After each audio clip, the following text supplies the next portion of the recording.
Here, so I'll show you the easiest way to add your Discord audio to OBS. First of all, you have to launch your Discord application and sign into your account. Now come to your OBS and under sources, click on this plus icon to create a new source. And here select application audio capture. And here I'm typing Discord audio.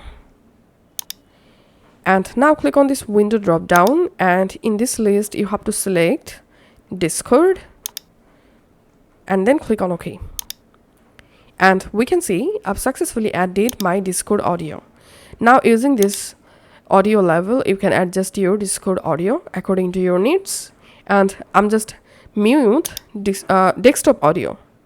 So now if you stream something to any service, your Discord audio will also stream with your OBS. And if you start recording, then your Discord audio will also record.